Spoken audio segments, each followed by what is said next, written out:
philosopher, and it was the time in which your famous rector received his PhD, and my name is the dean who granted him this honor. So I sort of feel that it reminds me of the story that you see.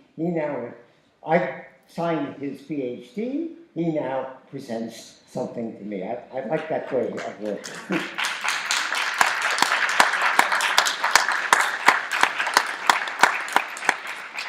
It also reminds me of something that happened at the new school, because I won't go into the long story, but there was a period of great difficulty.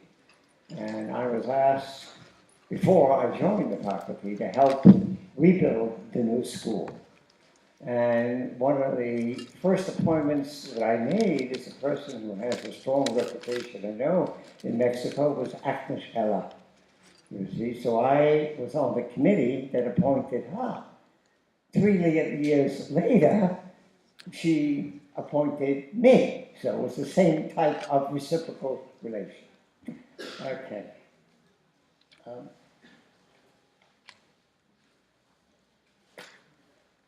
When I was invited and asked to come to the university and to give a talk, I thought about what I wanted to do. And I decided to talk about the philosopher that originally inspired me, or was a main influence on me, even when I was a graduate student. As I'm going to, and that is John Dewey. I've been reading a great deal about John Dewey in Mexico, and I discovered something that I didn't know, and I think some of my Mexican colleagues don't even know, that not only did Dewey have a significant influence on Mexican primary and elementary education and secondary education after the revolution, but before the revolution, there were various thinkers and various schools that were founded in Mexico that took his ideas, even by anarchists and socialists at this time. This was a great discovery because I knew about Dewey's visit to Mexico, and of course, some of you may know that perhaps the most famous visit of Dewey was in 1937. This is the time when Leon Trotsky, Mexico had received Leon Trotsky as when he was exiled from the Soviet Union.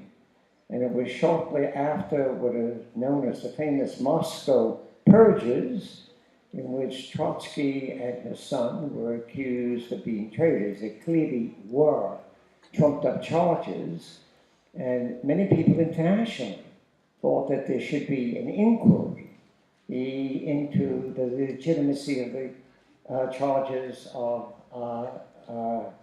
against Trotsky.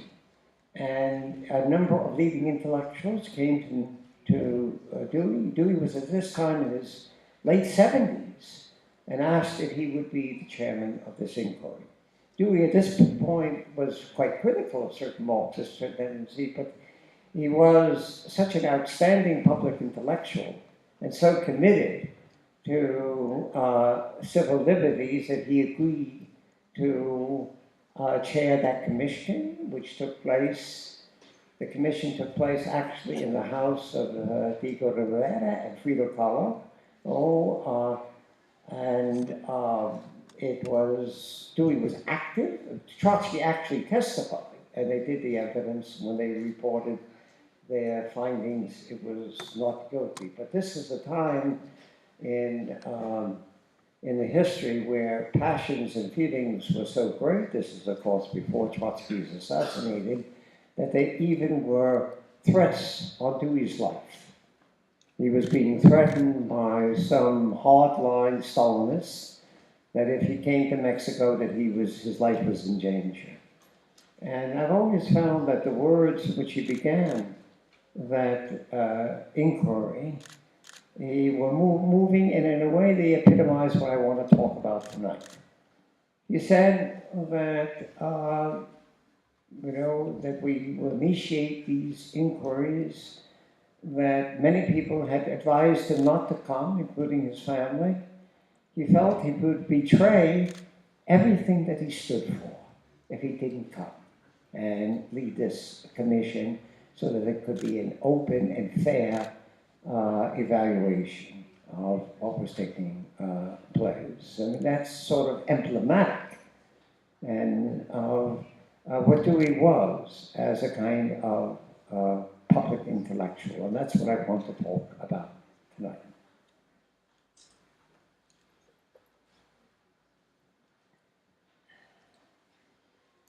It's difficult to resist the conclusion that we're now living in dark times.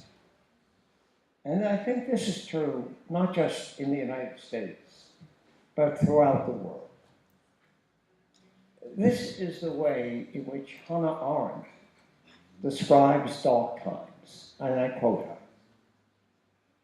If it's the function of the public realm to throw light on the affairs of human beings by providing a space of appearances in which they can show in deed and word, for better or worse, who they are and what they can do, then darkness has come when light is extinguished by credibility gaps, by invisible government, by speech that does not disclose what is, but sweeps it under the carpet, by exhortations, moral and otherwise, that under the pretext of upholding old truths, degrade all truth as meaningless triviality. Hannah Arendt wrote this many, many years ago, but at least I think in my country it could have been written yesterday. Arendt also went on to say that even in the darkest times, we have the right to expect some illumination. And such illumination may well come less from theories and concepts than from the uncertain, flickering, and often weak light that some men and women in their lives and their works will kindle under the almost all circumstances and shed over a time span that was given to them on earth. Those are the words of Hannah Arendt. Now, the thesis that I want to develop in this lecture tonight is that John Dewey was one of those rare individuals whose works and life provide some illumination in these dark times. He was the exemplar of the democratic public intellectual. Now, an exemplar is not someone that we can try to imitate in any kind of mechanical fashion, but rather is someone whose vision can inspire and guide us in understanding and criticizing and encountering new problems that we confront today. I can approach this issue of the exemplary person from a perspective that is closer to the American pragmatic tradition.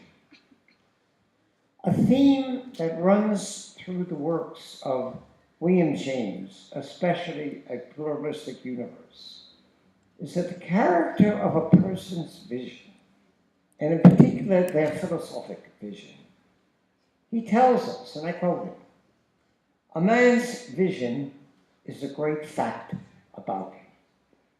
And that if we take the whole history of philosophy the systems reduce themselves to a few main types, which under all the technical verbiage in which the ingenious intellect of man envelops them, are just so many visions. Modes of feeling the whole push. I love that phrase. Modes of feeling the whole push. And seeing the whole drift of life forced on by one's total character and experience, and on the whole prefer, there is no other truthful word, as one's best working attitude. That's William James from A Pluralistic Universe. And in one of his chapters, speaking about a thinker called Gustav Hettner, James proclaims, when there is no vision, the people perish. Few professional philosophers have any vision. But this particular philosophy he's discussing, he had vision. And that's why philosophers who have vision, we can read them over and over again, and each time come away with a fresh sense of reality. That's William James. In this Jamesian sense, John Dewey was a man of vision. And at the center of his vision was an understanding of the promise, but also the dark threats to democracy. And today, the threats, I think, are far more prominent and frightening than the promise of Deweyan democracy.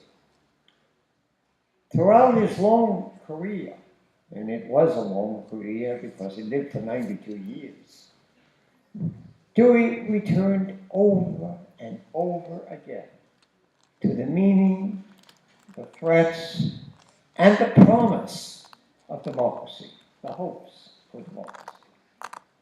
Although there are shifts of emphasis from the time of his early writing, an article written when he was still in his 20s called The Ethics of Democracy. He wrote it when he was 29, until a late essay, Creative Democracy, the Task Before Us, an essay he wrote at the age of 80. There is a great deal of continuity. The Ethics of Democracy, this early essay, is a review of Sir Henry Maine's sharp critique of democracy.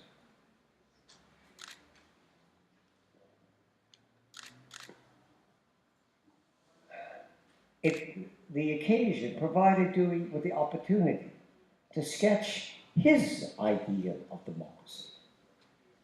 Maine's disdain and critique of democracy is indicated by sentences that Dewey quotes from the book by Henry Maine called Popular Government. This is what Maine says about democracy. Democracy, legislation, is a wild burst of destructive wantonness, an arbitrary overthrow of all existing institutions, followed by a longer period in which its principles put an end to all social and political activity. Close quote. Another sentence from this book. There can be no delusion greater than that democracy is a progressive form of government. The establishment of masses in power is the blackest omen for all legislation founded on scientific opinion. Now, Dewey tells us that Maine's conception of democracy consists of three main points. Democracy is only a form of government. 2, government is simply that which has to do with the relation of subject to sovereign, a political superior to inferior. And 3, democracy is that form of government in which the sovereign is the multitude of individuals. Now, Dewey vigorously critiques all 3 points And he declares that Maine's conception of democracy amounts to little more than the idea that government is simply a matter of numerical aggregation, numerical addition. And Dewey categorically rejects the notion of a pre-social individual that lies at the heart of Maine's understanding of democracy. At this early stage of Dewey's intellectual development, he was deeply influenced by the neo-Hegelianism of his mentor George Morris. And he writes, "The fact is, however, that the theory of the social organism, as he called it, is that theory that men are not isolated, non-social atoms, but are men only in intrinsic relations to other men, has wholly superseded the theory of men as an aggregate, as a heap of grains, needing some factious mortar, cement, to put them in the semblance of order." If we think of human beings, Dewey already argues, as pre-social units, as a mere multitude, then the picture which is drawn of democracy is in effect simply an account of a bad form of anarchy. To define democracy simply as the rule of the many, as sovereignty chopped up into mincemeat, is to define it as an abrogation of society, as society dissolved, as annihilated. These are the words of the young Dewey. Now, Dewey is appropriating a Hegelian theme here.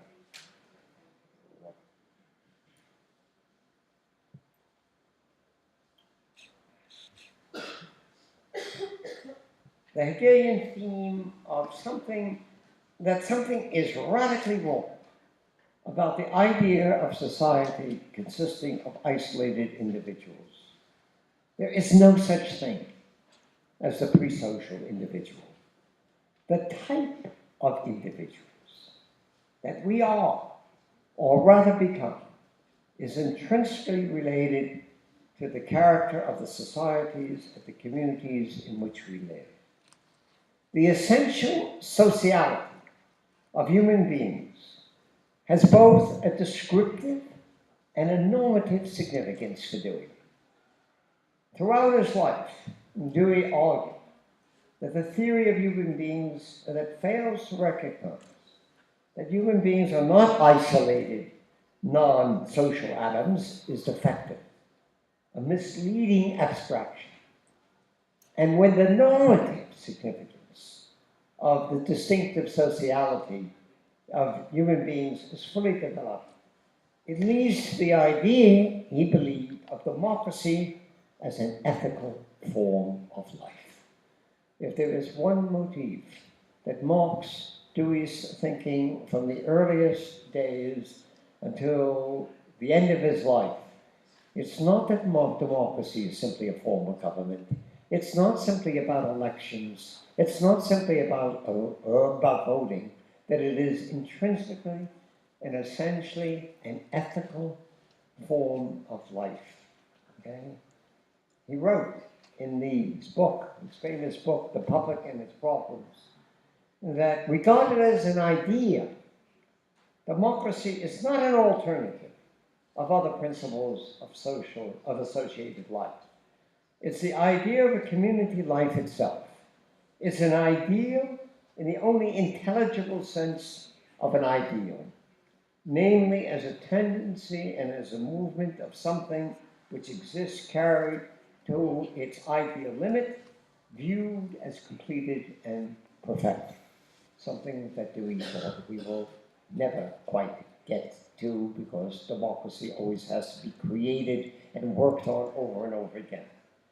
Now, Dewey is quite emphatic that democracy is not simply a form of government with a majority rule. In this respect, we can see how, even in his earliest days, he departs from many political thinkers who conceive of democracy primarily and exclusively as a form of government. And Dewey says, and I quote him, "But the heart of the matter is found not in voting, nor in counting the votes to see where the majority is formed. It is in the process by which the majority is formed." Close quote. Clearly, Dewey rejects a sharp distinction between the sovereign and the subject, the rulers and the ruled. In Dewey's conception of democracy, every individual is or ought to be a sovereign citizen, and consequently, it's a serious mistake to suggest, as Maine does, the critic of democracy, like many political theories, that democracy is like other forms of government. It consists of two classes. One who governs and the governed. Dewey writes, I quote him again, "Government does not mean that one class or side of society is set against the other."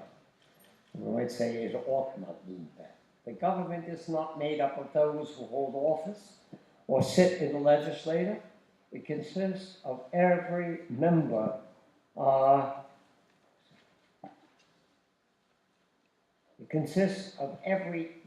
a political society.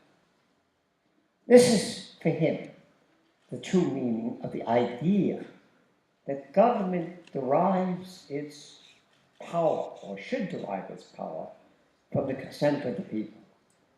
The main positive point that Dewey emphasizes in this very early paper is that democracy is primarily an ethical way of life.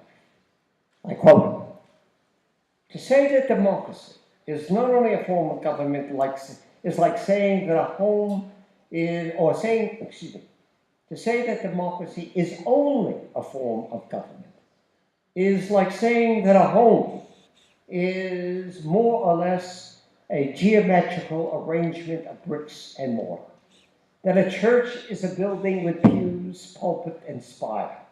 It is true, they certainly are so much, but it is false. They are infinitely more. Democracy, like other polities, has been finely termed the memory of a historic past, the consciousness of a living present, and the ideal of a coming future." Dewey, as a writer, is not known for his eloquence, but I think that phrasing is extremely elegant, that it is a memory of a historic past, the consciousness of a living present, and the ideal of a coming future. Democracy, I'm continuing to quote Dewey, in a word, is social, and that is an ethical conception. And upon its ethical significance is based the significance of government. Democracy is a form of government only because it's a form of moral and spiritual association. Close quote. When Dewey speaks of democracy as ethical, in this early stage of his career, he is drawing upon the rich Hegelian sense of Sittlichkeit, which is a very difficult word to translate because it's close to a kind of ethics. It is an essential notion in Hegel's own philosophy. And the Greek understanding of ethos as the customs, the norms, the attitudes, the sentiments, the emotions, and the aspirations that characterize the life of a people. Later in his career, Dewey drew upon the Republican tradition of the Founding Fathers to reinforce this democratic ideal in which citizens actively participate in self-government. And throughout his life, Dewey argued that without a vital democratic ethos or culture, political democracy becomes hollow and meaningless. We will see that this emphasis on a democratic ethos or culture is closely related to Dewey's understanding of human nature, experience, habit, education, and especially experimentation.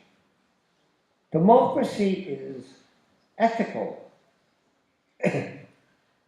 Democracy is primarily a way of life.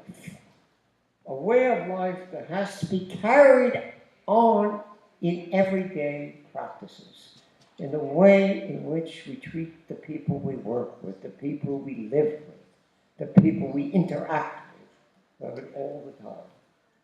Hey, Robert Westbrook, who's written one of the best books on John Dewey and American democracy, puts this issue as follows. Dewey's belief that democracy, as an ethical ideal, calls upon men and women to build communities in which necessary opportunities and resources are available for every individual to realize fully his or her particular capacities and powers through participation in political, social, and cultural life. Dewey never wavered throughout 60 or 70 years of writing in this democratic faith. In Creative Democracy, the task that before us, which is an essay he wrote when people were honoring his 80th birthday. I cited first his article when he's 29, and now I want to cite something from Creative Democracy. This is what he wrote. Democracy is a way of life, controlled by a working faith in the possibilities of human nature. Belief in the common man is a familiar article of the Democratic Creed. The belief is without significance, save as a means of faith in the possibilities of a human nature that is exhibited in every human being, irrespective of race, color, sex, birth, and family, of material or cultural wealth. This faith may be enacted in statutes, but it is only on paper unless it is put in force in the attitudes which human beings display to one another in all the incidents and relations of daily life. I suggested earlier that the early article, The Ethics of Democracy, not only introduces some of the central themes in Dewey's vision of democracy, but also exposes some serious problems that he was yet to confront. One of the most serious problems concerns the role of conflict within a democratic polity. The excessive reliance on the concept of social organism, which he used in that article, obscures the problem because it emphasizes the harmony of the individual and the social organism. And not only is this notion of social organism problematic, as Dewey came to realize, it has consequences that are potentially anti-democratic. It fails to do justice to a feature of democracy that Dewey came to realize is also at the heart of democracy, that is conflict and struggle. When Dewey moved to the University of Chicago in 1894, he arrived during the bitter conflict of what, at least in American society, was one of the most famous strikes of the late 19th century. It was called the Pullman Strike. It was a strike in which black porters struck against the management and because of their oppressive working conditions. It was a strike in which ultimately the government called out federal troops to put an end to the particular strike. So what Dewey is there, he arrives just when the strike is taking place, and his sympathy is clearly with the workers. He followed the strike closely, and his sympathies were clearly with the striking workers. And Dewey came to appreciate the important role that conflict plays in a healthy democratic society. Conflicts are essential for the achievement of social reform and reconstruction. And no longer does Dewey speak about democracy as an organic unity of the individual and society. New conflicts will always break out. The key point is how one responds to conflicts. And this, for Dewey, requires imagination, intelligence, and a commitment to solve concrete problems.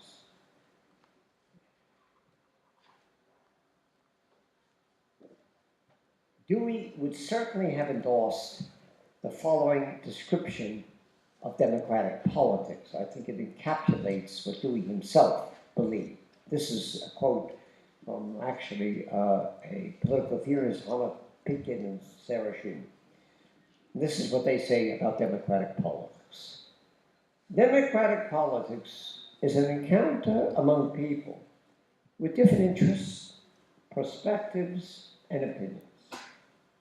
An encounter in which they consider and mutually revise opinions and interests in both individual and common. It happens always in a context of conflict, imperfect knowledge, and uncertainty, but where community action is necessary. The resolutions achieved are always more or less temporary, subject to reconsideration, and rarely unanimous. What matters, or what we might say what should matter, is not unanimity of discourse. The substantive common interest is only discovered or created in democratic political struggle, and it remains contested as much as shared.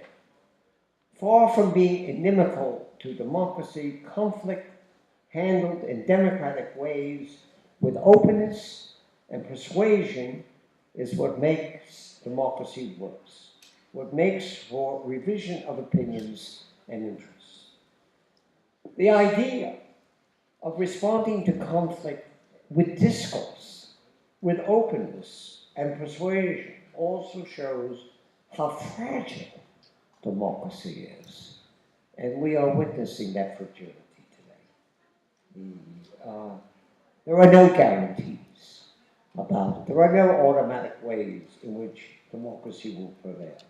Because unless there's a willingness to really listen to what others are saying, to engage not just in verbal, but in serious encounters and dialogue, and to rely on persuasion rather than the manipulation of violence, then democracy becomes hollow and meaningless. Dewey seeks to elaborate a via media between two extremes. Many political theorists want to stress the agonistic, the conflictual aspect of democratic politics. The way a democracy requires and thrives on conflict. And there are those who emphasize the deliberative features of democracy, the need for discourse, for discussion, and persuasion. From Dewey's point of view, both are essential for a healthy democratic polity. Champions of agonistic politics are suspicious of talk about community, harmony, consensus, deliberation, and a common good. And they think that these are soothing expressions that harbor oppressive power and suppress the voices of those who are disenfranchised. But too frequently, these defenders of agonistic politics do not face up to the dangers of agonism when it is carried to extreme. Agonism, as Hegel reminds us, can lead to a life and death struggle in which one seeks not simply to overwhelm, but to annihilate one's opponent. The primary issue for Dewey, as I've indicated, is how one responds to conflicts. And that's why Dewey emphasizes, and I quote him, the role of consultation, of conference, of persuasion, of the discussion in the formation of public opinion. Close quote. This is a practical issue that any vital democracy has to confront. One must do more than to protect the rights of minorities and dissenters. One must work toward developing a culture in which plurality and difference of opinion are fostered. Without a creative conflict, there's a danger of complacency and stagnation. Democracy, Dewey, I think, degenerates into a sheer contest of wills and of naked power struggle if there's not a serious attempt to engage in such deliberation of public debate. If there is not a serious attempt to establish some sort of mutual trust. And in my own country, the United States, I think mutual trust is at an all-time low.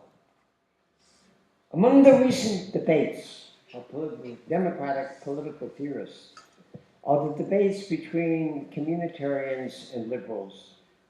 Communitarians typically defend the centrality of communities in which we find our cultural and political identity. As Michael Sandel, one of the champions of the community view, and one of the first to develop a community critique of John Rawls, distinguishes between instrumental, sentimental, and a strong constitutive sense of community. And I quote from Sandel, he says, on the strong sense, to say that members of a society are bound by a sense of community is not to say that a great many of them profess communitarian sentiments and pursue communitarian aims, but rather that they conceive of their identity, the subject and not just the object of their feelings and aspirations as defined to some extent by the community in which they are a part. Now, liberals or modern liberals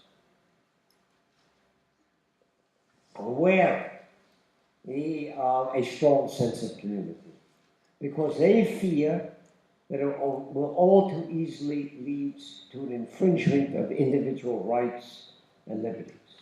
So where does Dewey stand in this opposition between communitarians and liberals? I mean, there are certainly passages in Dewey that appear to place him in both camps, especially if you take them out of context. But I believe that Dewey would view this as a kind of false dichotomy. Like communitarians, Dewey stresses that democracy requires public spaces and communities in which citizens participate as equals and engage in collective deliberation. In The Public and Its Problems, he declared, unless local common life can be restored, the public cannot adequately solve its most urgent problem to find an identity for itself. But Dewey never thought of democratic communal life as incompatible with liberalism. Liberalism, as he saw it, is not a fixed or static doctrine. It's a dynamic, changing tradition that served different purposes at different times in history. As Dewey saw it in the 18th century, liberalism placed primary emphasis on individual liberty and religious confessional freedom. And this liberalism was effective in sweeping aside innumerable abuses. Liberal ideas included, he writes, a strenuous demand of liberty of mind, the freedom of thought, its expression in speech, writing, print, and assemblage. And Dewey endorses all these ideas that have been central to this aspect of the liberal tradition. But in the 19th century, his claim is that liberalism was extended to economic liberty, and it tended to ossify. It degenerated into what he calls pseudo-liberalism. It turned to a rationalization of unbridled, laissez-faire capitalism. And furthermore, he felt that this pseudo-liberalism, conceived of as the individual as something given, complete in itself, and of liberty as a ready-made possession of the individual, which only he needed to be the removal of external restrictions in order to manifest itself. I was actually quoting Dewey there. Now this, for Dewey, was an ideological doctrine, and one I think which still persists, that Dewey opposed ever since his early critique of Maine. And Dewey called for a renaissance, a new form of liberalism, in which the best of the liberal tradition which would become a concrete reality. In 1935, in the middle of the Great Depression in the United States, Dewey proposed a new development for liberalism that would be truly radical. This is what he wrote. Liberalism must now become radical, meaning by radical perception of the necessary thoroughgoing changes in the setup of institutions and corresponding activity to bring the changes to pass. For the gulf between what is the actual situation makes possible, the gulf between what the actual situation makes possible and the actual state of affairs is so great that it cannot be bridged simply by arbitrary piecemeal policies undertaken ad hoc. The process of producing changes will be, in any case, a gradual one. But reforms that deal now with one abuse and now with another without having any kind of overarching social goal based on an inclusive plan differ entirely from the effort at reforming in its literal sense as the institutional scheme of things. The liberals of more than a century ago were denounced in their time as subversive radicals. And only when new economic order was established did they become the apologists of the status quo, or else content with social patchwork. If radicalism is defined as the perception of the need for radical change, then today any liberalism which is not also radicalism is irrelevant and doomed. That's from 1935. Now this passage expresses Dewey's hopes for a radical turn in the liberal democratic tradition. A radical turn that's not incompatible with, but actually requires a vital community life. If Dewey were alive today, I certainly believe that he would object to a rights-obsessed conception of liberalism. Dewey's vision of democracy, I think, incorporates both communitarian and liberal insights. But he thought that a liberalism that focuses exclusively on rights and negative liberty fails to confront the need for institutional and economic reform that enable individuals to exercise their freedom. He rejects the claim that the two emphases are incompatible. On the contrary, they are mutually interdependent. The democratic communities that Dewey envisioned encourage individual initiative, personal responsibility, protection of rights, and active citizen participation. I'm going to skip a section so I don't go on all evening, in which I try to relate Dewey's understanding of democracy in terms of the larger philosophical framework in his conception of experience and habit, etc. I just would like to read one section of it because I think it's relevant and not something that people think of always when they think of Dewey. The democratic community that Dewey sought to foster not only cultivates habits and dispositions required for critical inquiry and for dealing with concrete social problems, but for enriching everyday experience, making it more funded with meaning. In his book, Art as Experience, Dewey stressed what he called the consummatory phase of experience. There's a rhythm to experience, he said, a movement of conflicts and resolutions, and problems and fulfillment and consummation. Aesthetic quality, he wrote, is not limited to a special type of experience. It is and can be a feature of any experience when it's consummated and fulfilled, whether it be a scientific inquiry or solving a practical problem. Consequently, and this is a quotation from Dewey, the enemies of the aesthetic are neither the practical nor the intellectual. They are the humdrum. They are slackness of loose ends, submission to convention in practice and intellectual procedure, rigid absence, enforced submission, tightness on one side, and dissipation, incoherence, aimless indulgence on the other are the derivations of opposite directions from the unity of experience. Dewey thought that much of our everyday experience in modern technological world has become extremely diffuse and meaningless, and he calls for enriching experience, making it more meaningful, more funded with meaning, and more aesthetic. I want to deal with an aspect of Dewey's philosophy outlook that I think is frequently ignored. There's a caricature of Dewey as being a superficial optimist who was naive about the harsh realities of everyday life and believed that somehow everything in the world would work out for the best. But Dewey was really a very sharp realist and a sharp critic of what he took to be the dangerous tendencies in modern life.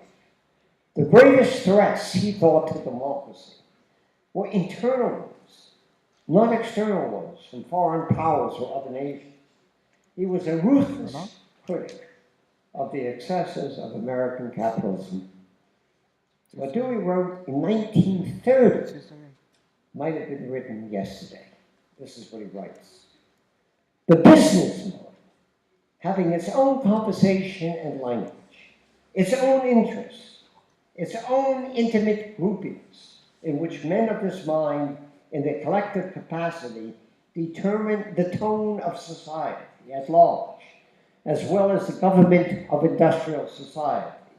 We have now, although without formal or legal status, a mental and moral culpritness for which history affords no power. The only thing I would say, to write that in 1930, you should be living in 2018, to see the extent to which what he wrote then in terms of the kind of mentality that has taken over all aspects of life prevails today. All the classical practices stress change, contingency, and the precariousness of human existence.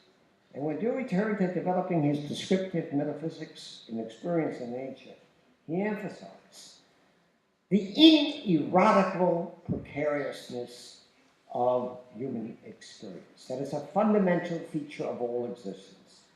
There are always, and always will be, new threats that can arise in the most unexpected way.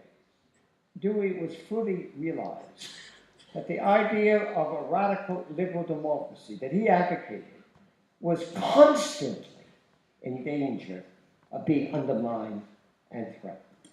And much of his life as a public intellectual was dedicated to highlighting the threats to the concrete realization of the democratic ideal and to attempts to foster its development. Dewey was skeptical of all appeals to total revolution. He advanced the idea of radical social reform, facing up to concrete problems and attempting to resolve them through the intelligent action. In his essay, Democracy as Radical, radical is an accepted word in American political thought and public thought at the time that Dewey was writing. This is what he declared. The fundamental principle of democracy is that the ends of freedom and the individuality for all can be attained only by means that are in accord with its ends. Democracy for Dewey is always a creative task to be concretely realized and never a final state or static end. And he said it's radical because it requires great change in existing social institutions, economic, legal, and cultural. Democracy for Dewey is a reflective faith in the capacity of all human beings for intelligent judgment, for deliberation, and for action if the proper conditions are furnished. And again, I think in this late essay of when he was 80 years old, Dewey eloquently summed up his vision of democracy. This is what he wrote. I quote him again.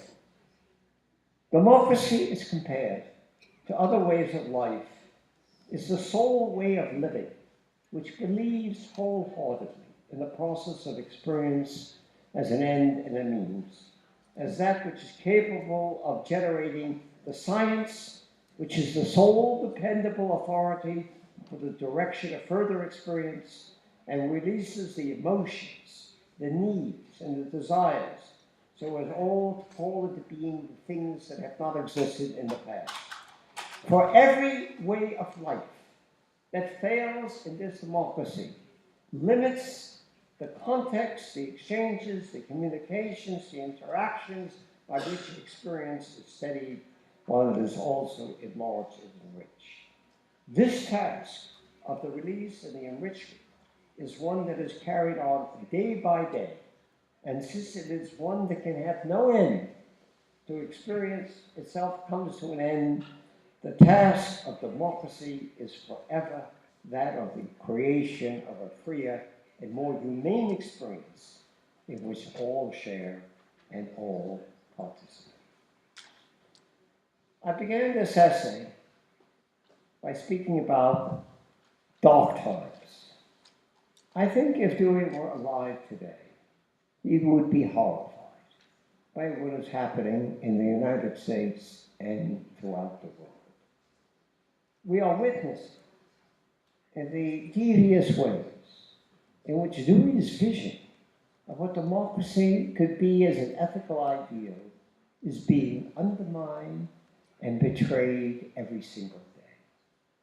But I also believe that Dewey would warn us against the temptation to become cynical or to submit to despair. We cannot turn to Dewey for specific solutions to our problems today. But we can turn to his vision of a radical democratic idea for guidance and inspiration. The internal threats to democracy as an ethical ideal, I believe, are greater today than any time in modern history, and any time during which Dewey lived himself. We're confronted with new dangers, but when confronted with new dangers, the pragmatic response is to use our imagination, to use our intelligence, to try to figure out how to keep both the vision and the practice of democracy alive. And even more important, to turn our attention to the very concrete ways in which we can cultivate and further democratic practices in our everyday life. In conclusion, I want to say something about John Dewey and pragmatism today, and my hopes for the future, a theme that our rector is so interested in.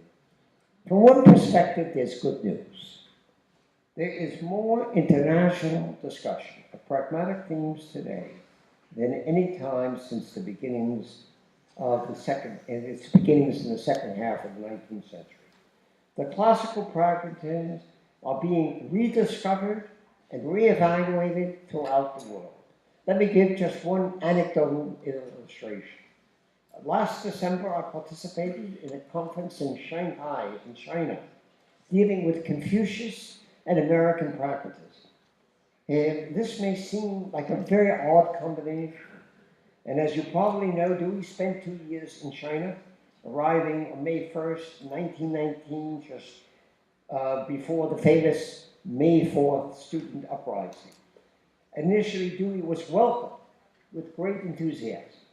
But during the initial stages of the Maoist revolution, both Dewey and traditional Confucianism were severely criticized as reactionary. However, during the past 30 years, there have been new interpretations, both of the Confucian tradition, which I found fascinating, in stressing its humanistic orientation and its potential democratic significance. There's even a very fine book called Confucian Democracy. And the American philosopher that these new Confucians find most congenial is John Dewey, because he stressed what they want to stress, the ethical and communal practices of democracy in everyday life. And that conference that I attended was also the occasion for announcing the Chinese translation of the 36 volumes of the complete works of John Dewey. They even added an extra volume to include the lectures that Dewey gave in China. And it was at the same conference that I discovered that the Chinese government has given a major grant for the translation of the entire works of William James. Now, something like this, not always with government support, is happening all over the world. There are Dewey centers and conferences dedicated to pragmatism from China to Eastern Europe, even in the Soviet Union. And one can also point, in terms of the good news, of the kind of extensive discussion of what is sometimes called the neo-pragmatism, the works of Richard Rorty, Hilary Putnam, and Robert Brandom. And Brandom is perhaps the most ambitious proponent of pragmatism. He argues not only is there American pragmatism, but there's Wittgensteinian pragmatism, there's Heideggerian pragmatism, even the pragmatism that he feels most attracted to, Hegelian pragmatism. I think this is all good news, especially if one has a broad understanding of the diversity of pragmatic themes. But even with all this attention now to pragmatic themes, I think there are some dark clouds. Pragmatism today, like many philosophical movements, is in danger of becoming merely an academic and scholastic discipline. A discipline where philosophers are speaking only to other philosophers. That is a danger and a tendency, even in those who are concerned with pragmatism. It is in danger of becoming an academic that deals exclusively with what Dewey wrote famously, that philosophy can only be restored and relied when it stops dealing with the problems of men or human beings and not only the problems of philosophers. And there is a way in which there is a certain pull, even in pragmatic discussions, to deal with only the problems of philosophy. I think these, of course, I don't want to in any way, I am a philosopher, denigrate the important philosophical issues that I think pragmatism speaks to in the relationship of perception, judgment, and inference. These are important issues, but the danger is one that James and Dewey feared, and indeed my good friend Dick Rorty feared, that pragmatism becomes a new way of simply dealing with old epistemological issues. To the extent that this happens, it's a betrayal, I think, of what James, Dewey, and I would include Dick Rorty wanted to achieve. To make pragmatism much more than another academic discipline, to be a crucial beacon in trying to deal with the problems of human beings, the real problems that we face today, and that people face every day in their lives. This is the aspect of Dewey's thinking that I've been stressing in my talk tonight. And we find continuity, I think, in this dimension of Dewey's concern of the fate of democracies in writings of thinkers as diverse, but all who have been inspired by pragmatic thinkers like Philip Kitcher, Richard Rorty, Ruth Anna, and Hilary Putnam. The very title of a recent collection of essays by Ruth Anna and Hilary Putnam embodies this: pragmatism as a way of life.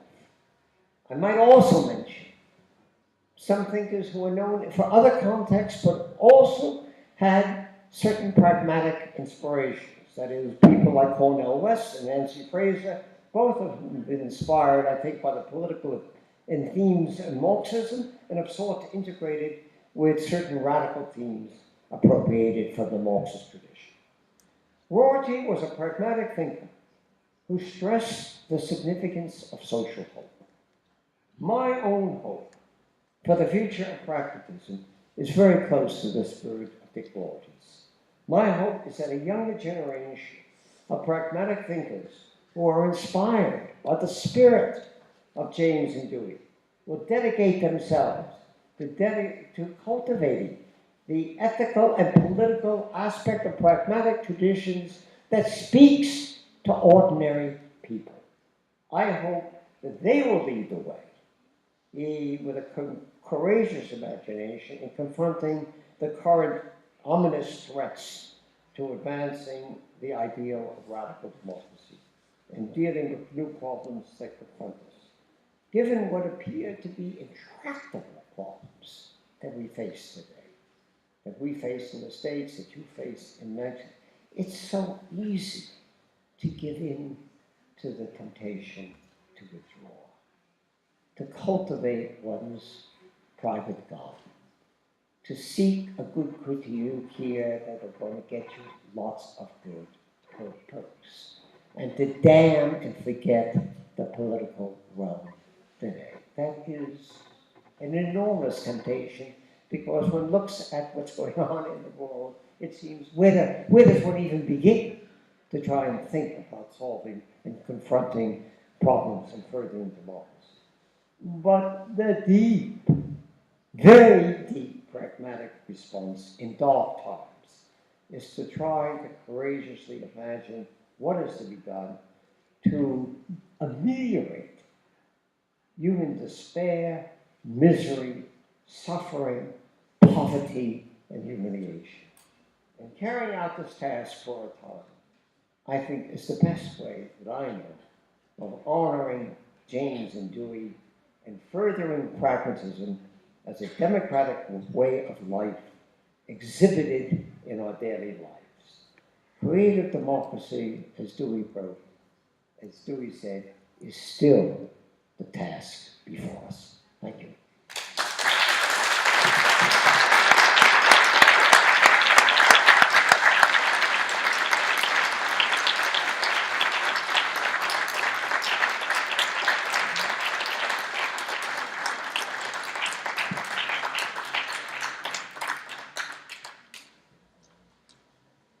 Yes. Muchísimas gracias. Tenemos algunos minutos.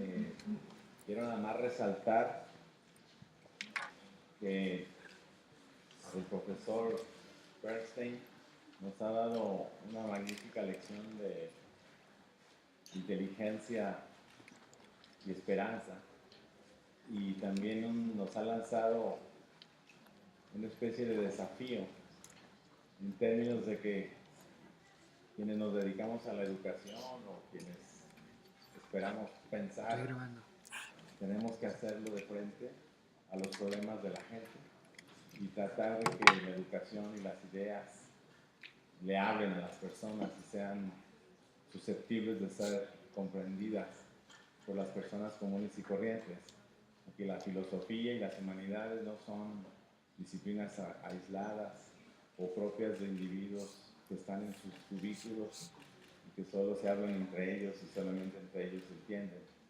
Entonces, pues nos ha lanzado, como digo, este desafío que nos compromete, pero al mismo tiempo nos anima a responder a los tiempos oscuros, y no con ideologías ni con ismos, sino con la luz que puede emanar de personas con vocación de pensar y con vocación de servir y de actuar democráticamente. Y me ha gustado mucho lo que dice, parafraseando a Dewey, de que la democracia es una forma ética de vida y que tiene que ver con la forma en que nos tratemos los unos a los otros. Bien, bueno, no sé si alguien quiere hacer un comentario, quizás tengamos unos 10 minutos o 15 minutos. Pues como dicen los americanos, the floor is open, ¿no? Para comentar o preguntas. Thank you, Mr. Bernstein. It is a pleasure. En el auditorio. ¿Sí? I would like to know, according ¿No salió de aquí? to the talent to keep the democracy ¿En qué salón estás? and the speech with the ordinary people that you already mentioned, what will be your message for the new generation in this difficult democracies, particularly in our North America? In North America, or? Yes. I see. I'm not quite sure I understand the thrust of the question, but I think for me the most important point of what I was trying to say is that, look, I've had a long career, and I see what is happening both in academic life and with young people, and where there is an enormous amount of despair, discouragement, and completely turning off from a kind of sense of responsibility about thing. I think I go back to where I began with William James. It's important to have a certain kind of vision, and it's important to try to articulate that vision. What is equally important is something which I think is now a task for a younger generation to attend. How do we think about real issues of globalization? How do we think about the move to authoritarianism, to counter it? How do we think how to further, I mean, because it was happening all over the world, a kind of a loss of real belief in me. So, vision is important. But I mean, what gives pragmatism is also is to think about this in very kind of concrete in terms. And if you're going to be concrete, then there's all kinds of specific issues and things, whether it be issues concerning feminism or women or ecology that one has, and that I'm not prepared to talk about. But I really do think that dealing with issues without some sense of vision and hope, some idea of what you're trying to achieve, and she can, in some ways, be ultimately self-defeating. And I also, I think, try to do, and what I'm really worried about, I mean, in some ways, look, I wrote about John Dewey in the 1950s, when it was the absolute low point, when there was no serious philosophic interest. I always felt that not just Dewey, but the pragmatic thinkers are ahead of their time. I have lived long enough to see this international, from China to Russia, a kind of revival and interest. All that is, I think, good news. But I'm also deeply concerned about, the difficulty of people not trying to take their ideas and apply, only speaking to other academics. Let me cite something, make a reference to Richard Rorty, his book, Achieving Our Country. He was deeply worried about something that I think began to happen in the United States, where people who thought of themselves as sort of leftists or radicals, who were they talking to? the other people the other 200 people who thought the same sort of way in other universities. The way I used to put it in a rather cynical way, because you might know where the new school is. It's located in Greenwich Village, right on 14th Street. You know, they were really worried more about what books to put in the curriculum and introductory philosophy course than the homeless that were sitting out on 14th Street. And that, I think, was a very bad term. I think it's happening in many, many places. That people who think of themselves as leftists or radicals are only talking to other people who think of themselves as radicals and not at all talking to ordinary people or thinking about real social movements.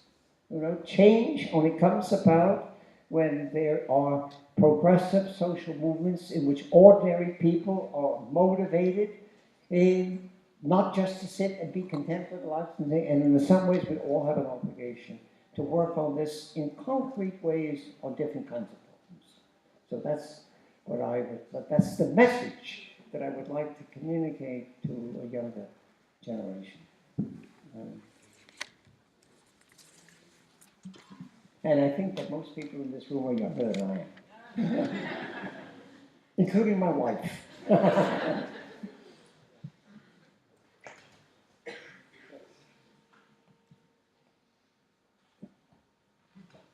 Bueno, primero que nada quisiera agradecerle mucho sus palabras. Mi pregunta sería, usted habla de esta apertura como una necesidad de democracia, esta actitud ética de vida, la democracia, pero vaya, mi pregunta es, ¿qué hacer o qué usted sugeriría que se hiciera cuando tratamos con gente que en vez de tener una idea pluralista o de apertura, tienden a ser más bien herméticos y no les interesa trabajar con otras personas, no les interesa tener esta actitud democrática? Lo pregunto más que nada porque hoy en día, en la actualidad, la verdad es que creo que eso es lo que más sucede, ¿no? O al menos esa es mi percepción. Yeah, yeah. I certainly understand and I'm sympathetic. In a word, I think you have to work hard. And you have to continue. It's not that I believe that people are ultimately going to be rational. It's not that I believe, and let us face the fact that there are, and the real danger is, of course, the people who are so close-minded they gain power that can be destructive. After all, it is not, one of the other things that I do work upon, that I've done a lot of work on, is Hannah Arendt. And I quoted her at the very beginning. It is alarming to see how many tendencies there are in contemporary life, particularly in contemporary America and Europe, that are parallel to tendencies that really reflect what happened in the rise of fascism and totalitarianism. I don't think we're living in a totalitarian in a strict sense, but the tendencies these are there. And it seems to me that one has to constantly try to fight this. It depends. It isn't as if, we talk about people who are closed-minded. They are always closed-minded. The thing that you're trying to work toward, where they become the minority, where they cannot really sort of control the way in which we live our lives. And I think you always have to begin in local ways. Whether one will succeed or not, that you cannot know. But one thing is sure, you give up and you say that there are people who are so close-minded that they don't want to listen to anything, there's no sense talking anymore, I'm going to do something else, you become complicit. That's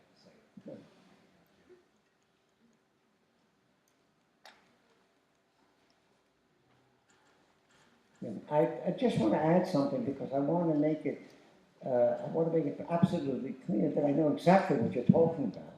And we face that, and it's become, I think, very dramatic in the United States right now. But I do not think that, it's a mockery of any kind of deliberation or talking. The level to which our so-called politics is degenerated is really almost unbelievable in terms of the best of what we have in our tradition. And it isn't, I want to make it perfectly clear. I don't know if things are going to get better. I really don't know about that. I think things can get a whole lot worse, and that we can move much closer to totalitarian kinds of tendencies. But I know also that one has to keep fighting and trying hard and appealing to others. So one thing that the study of history shows, to me at least, if I just referred to the United States, I think it's true in Mexico. Every significant movement of social reform that achieves something better begins by looking at the situation as if it's hopeless. I mean, if we go back, say, if we take the history of the fall of Stalinist regimes in Europe, I mean, if we go and examine the movements that were taking place in Poland, in Czechoslovakia, and so forth, how did it begin? People sitting around a table and talking. And it would seem, you never know. I mean, this is something, a Corinthian theme, but also a Dewey theme, which I take seriously in terms of contingents. What will spark people to say enough is enough? We have to begin to change things. That's something which I think thinkers, with social thinkers, like to think that they can predict. I think it's always unpredictable. But it's important to keep trying. I won't tell us, the wonderful Jewish joke is that even when you're defeated, and when you're living down, you keep fighting. I think that's the deep message of pragmatism. Okay, so we're defeated. So let's try and figure out a new way to do it. And you make it, that's why I quoted this passage, which I like so much, that people who have real hope really expect that the most probable thing is that things are going to get worse. But nevertheless, I'm willing to stick to things, even if things don't work out. That's, I just want to add that as an addendum. Yeah. Hola, buenas tardes. Bueno, para usted, ¿qué importancia tiene la educación para alcanzar esta democracia política de la que nos habla John Dewey? Yeah. Well, clearly, I mean, it was a part of the lecture that I skipped, so I wouldn't go on forever. But as you do know, that Dewey's concern always was with education. And what I have discovered is how influential he was at certain stages before and just after the revolution in Mexico in terms of it. Because I think that given Dewey's conception of human nature is that, unless you develop at the earliest, Dewey, what's so interesting about Dewey is that in terms of education, he was primarily interested in primary and secondary education, not universities. He thought by that time it's too late, that he really had the vision of developing kinds of schools which would develop the kinds of critical habits that are needed for a democratic disposition. And about this, I mean, I think there are, I don't want to go into all the kinds of problems facing our public school system, which is being undermined in the United States. But I think that there's something, I mean, sometimes I think Dewey was a bit optimistic about this, but he was not wrong in the emphasis on social. I mean, democracy is a way of life, it's a set of attitudes, a set of feelings, a set of responses. Unless you inculcate that, try to develop that at the earliest stages, then significant social reform is hopeless. And you know the famous quote of Dewey that all philosophy is philosophy of education. Thank you.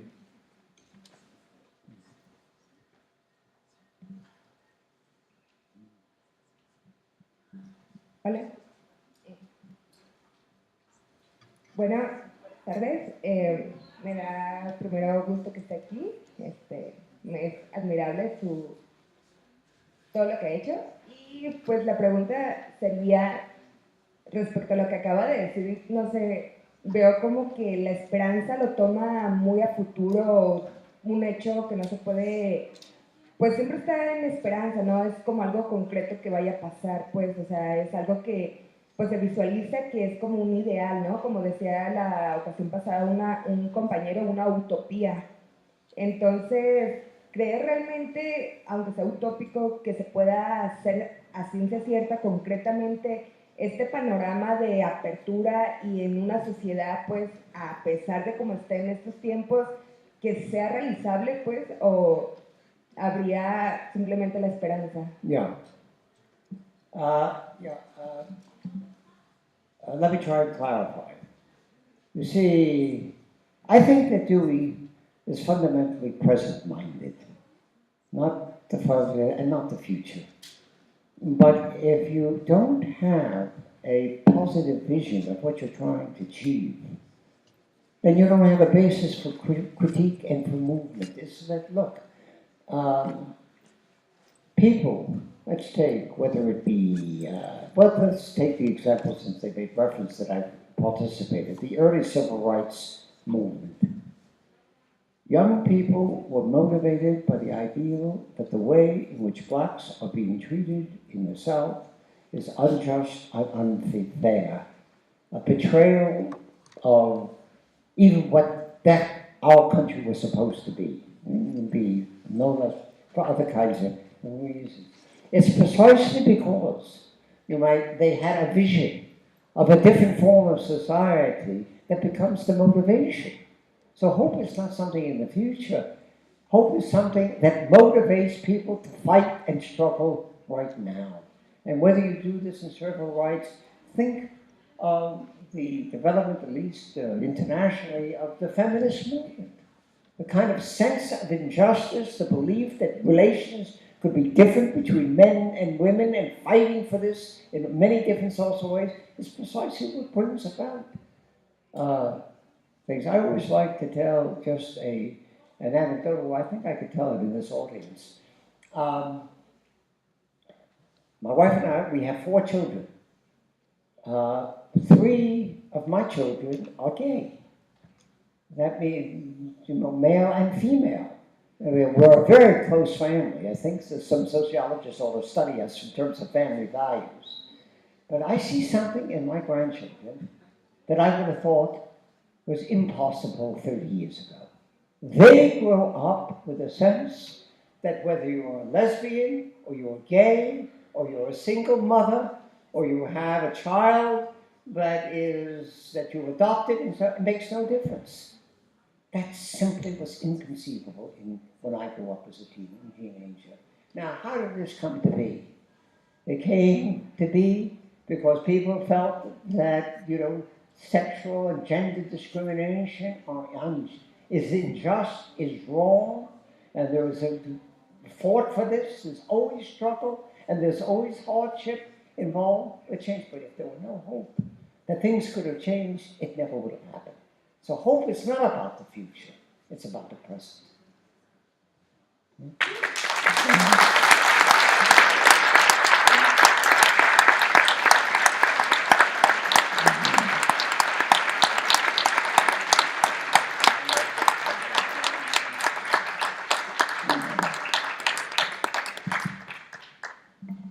Good night, Professor Bernstein. Thank you for being here. And I have this question for you.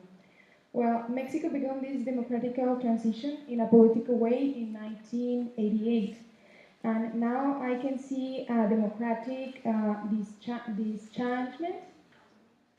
dischargement. My question is, the Lewis creative democracy, how possible in Mexico is? I mean, how hard the young people have to work for it to install this ethical and democratic way of life in a Mexican politics? Yeah. Really, look, in terms of what I think and believe, it would be presumptuous for me to try to answer that question. I mean, in terms of everything I've been saying, in terms of understanding context and so forth, but I would say 2 things that I do know about Mexico and its history that I think let me draw the analogy. Let me first speak about the United States. Anybody who really is honest about the history and of my country, of this country, has to face, term that Dick Rorty used, the shame of what we have done. We committed genocide against Native Americans. We perpetuated the institution of slavery. Racism, so all these terrible things. Look at the terrible things that my country has done to Mexico from the 19th century to the present. You know, it's a long story of, I think, vicious imperialism. And it has now reached a stage which is, in some ways, unbelievable in the way in which our president talks about Mexico. But at the same time, I want to talk about this, and then I want to make the analogy with Mexico. There is another tradition. There was a tradition of Jefferson at his best, of Whitman, of Emerson, of the pragmatist, of the sense of hope, and the belief in participation. You know, that's what I would like to stand for. It strikes me, and I'm no authority, but you have a similar kind of polarity in Mexico. I mean, you have a magnificent revolutionary tradition. You have a tradition of people who have, of peasants and people who have rebelled and fought for this. We're seeing it in the murals over Roscoe. Today, at the same time, you have a lot to be ashamed of in terms of terrible things that go on in politics and in what's going on in drug trafficking, etc. But, you know, there are also these other kinds of elements. And so when you say to me, it seems to me that, I mean, I'm not, that in your own tradition, you don't need Dewey. You should draw on those impulses that have, and those revolutionary movements, those radical movements that have tried to really improve the condition of indigenous and peasants and so forth. So I think that we always stand in this thing. I mean, you can't not look at the horrors of what goes on in the country and be realistic. And the pragmatists, in my opinion, in this sense, are eminent be realistic about the negative things as positive. But on the same time, you want to further, as I'm hoping, in this democratic ideal. Right? So that's a task for you Mexicans to try and do. We have a tough enough time in the United States right now.